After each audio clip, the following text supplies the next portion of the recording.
So let's start off with, initially, let's just go through the other parts of the UCAS form quickly before we go to the nitty-gritty of the personal statement. So academic requirements at A-level.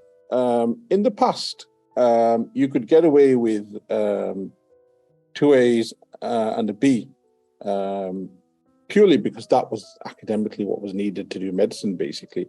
But now, again, purely because of competition, they're now going to want 3A grades. Some universities are asking for A stars, notably Birmingham and some London schools. This is the data that I've got from last year. It's likely to be the same this year. You usually have to do 2 science subjects, including chemistry, plus a 3rd academic subject. Although that's not the end of the world. We've had students in the past that have had humanities as a third subject. We've had students that have had, for example, art, music, Latin, all sorts of 3rd non-science subjects. But you just have to be a little bit careful choosing which university you want to apply for if you've got that combination. Now, if you on results day, if you don't get your 3A grades or the offer, they do sometimes still take you if you're just 1 grade away from the offer. This is especially true if you've got other factors. For example, if you did really well in your interview, or there's something that stands out in your personal statement that they like, they might still take you with 1 grade off. If you're more than 1 grade off, then unfortunately, from the data that I've got, they're unlikely to take you. Most of them still want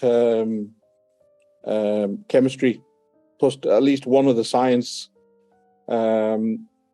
There are a few that are coming through now that don't need chemistry. I assume we've all got A-level chemistry. Is there anybody that hasn't got A-level chemistry?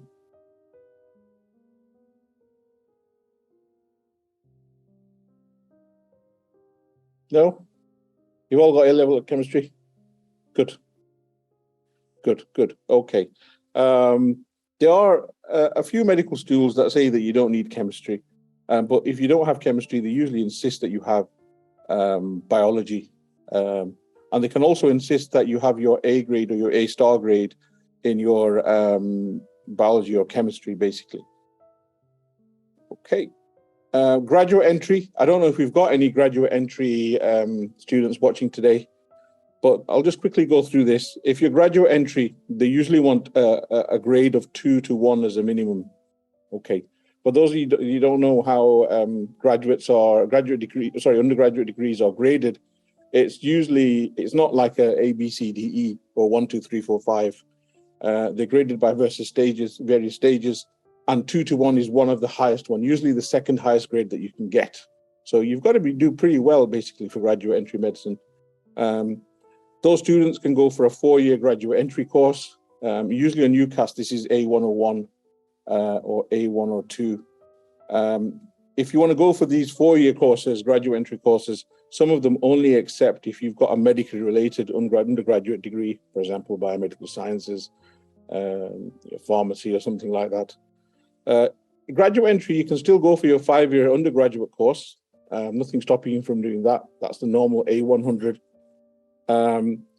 If you have non-science based A-levels, you may be able to go to a 6-year course with a pre-medical year. So basically you spend the first year doing science, basically chemistry, biology, etc. Don't confuse this with intercalated degree. Intercalated courses, again, tend to be 6 years, but basically it's a medical degree with an extra year doing another degree, and they give you a Bachelor of Science. But that's beyond what we're looking at today.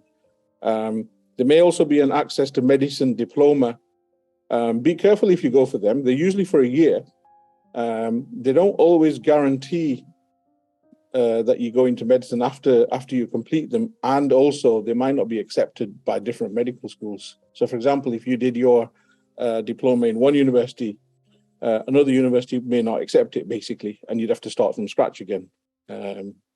There may be access to medicine courses available, basically for people that are already working in the NHS, for example. For example, if you're a paramedic, or this is something that the government's trying to introduce. So they may be available for students that fit that criteria. GCSE requirements. Again, what I recommend you do is check very carefully for the university that you're applying to.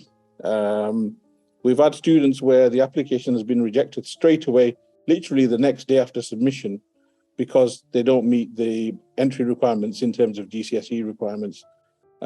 Most of them have a specific grade in English language and mathematics and science subjects.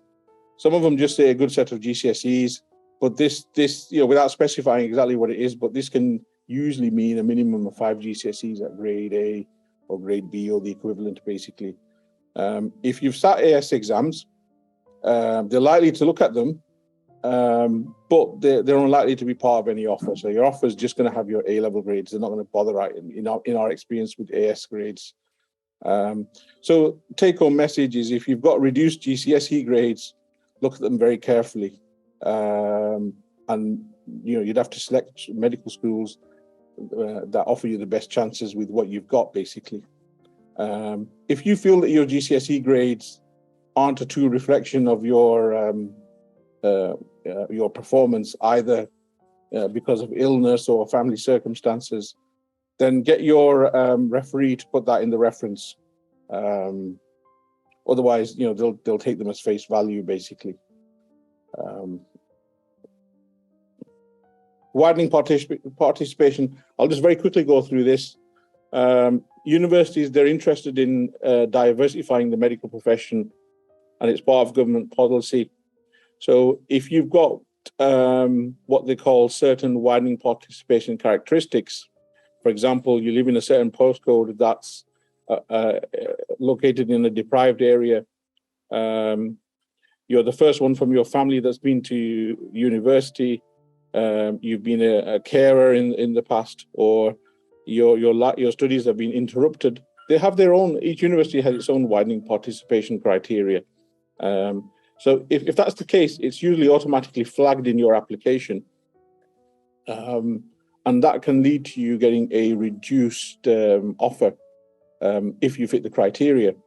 Some medical schools may also offer gateway courses that are exclusive to widening participation students. So it might be worth looking out for them.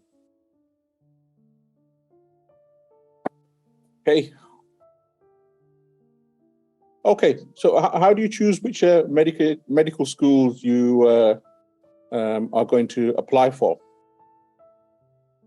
So initially, these are the things that students tend to look at. So they look at the learning style. Looking at the put in the Q&A what your understanding of learning style is. Do any of you know any particular learning styles?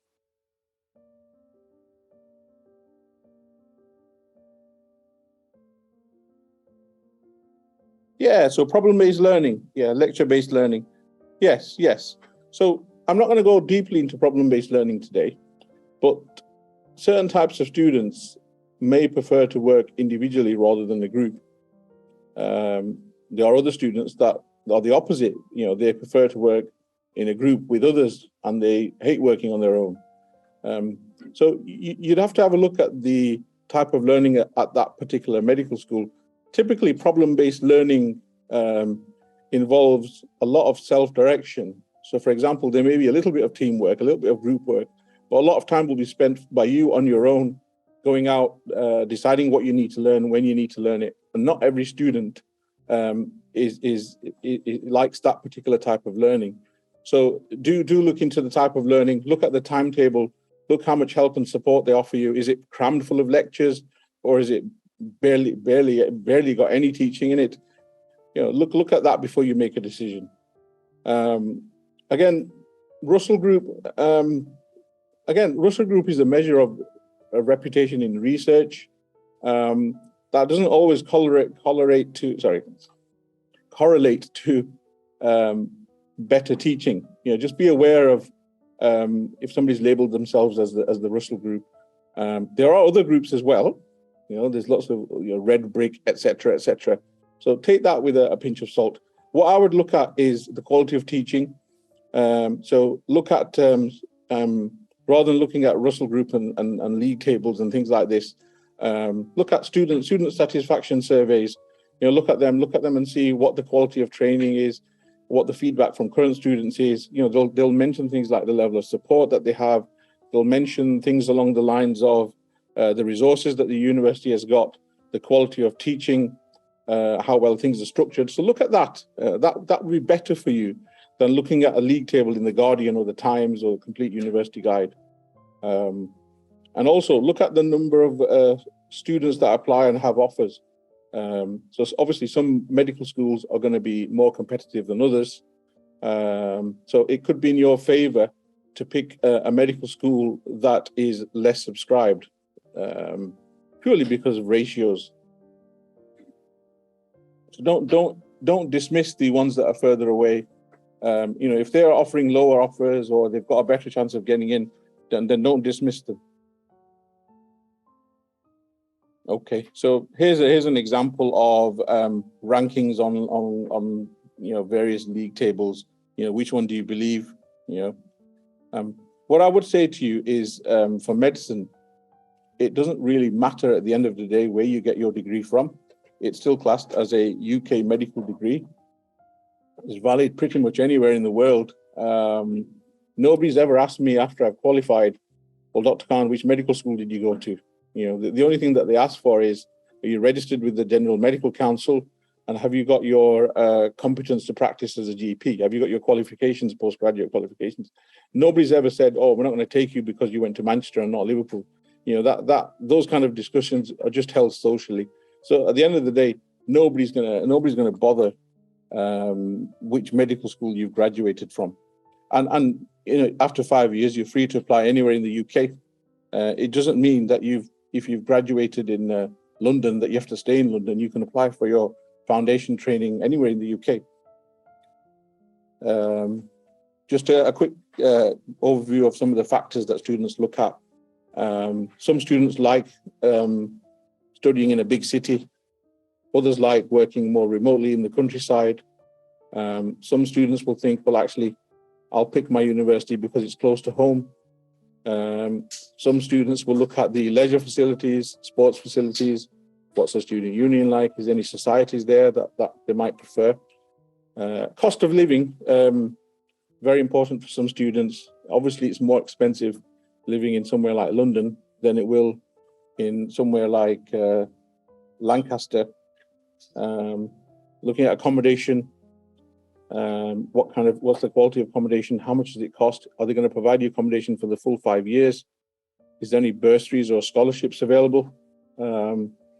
We've had students that have come on our interview course report that they've received scholarships because of interview performance. So do look out for things like that. And also, if you've got a disability, what support is available? I'm not going to go into depth about how disability affects doctors and your ability to become doctors here, but do discuss that and discuss with them what offer and what support is available at the medical school that you're applying for, if it applies to you. Anybody applying to Oxbridge? Do you want to let yourself be known in the Q&A? Or anyone even considering Oxbridge?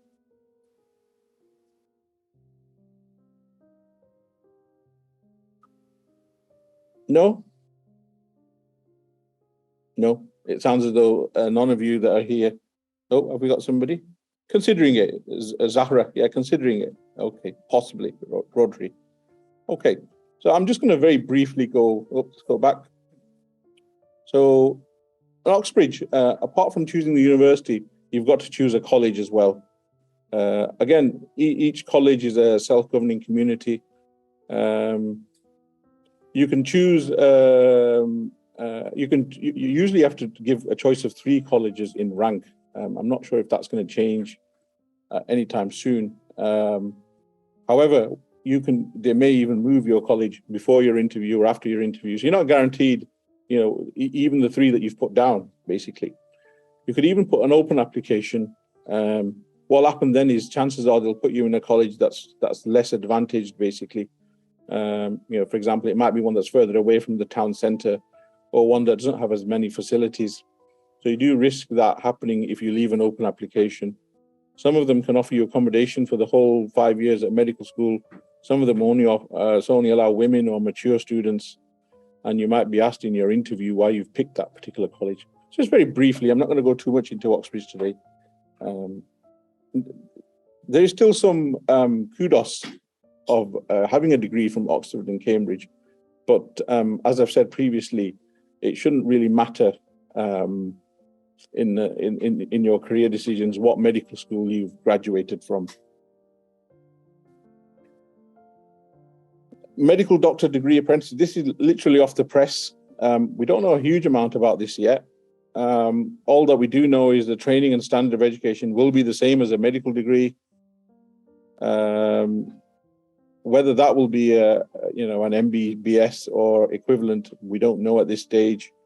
But what we have been told is that students that complete this apprenticeship will be able to apply for foundation training just like any other doctor, and registration with the General Medical Council. It might also be suitable for people who are in work already. So if you're working in the NHS already, perhaps as a nurse, or providing you meet their entry requirements, it might be a route that you can go down. And the advantage is they'll give you a wage as you study. But also, usually with apprentices, it's just not 5 days of study. They'll usually expect you to do some work in return for them. Now, historically, in the past, doctors or student doctors or medical students have done things like be the porter or phlebotomist, where you go around taking bloods from patients that are in the hospital, or perhaps worked in records. So they'll probably expect some kind of work back from you in those areas, as far as I can speculate.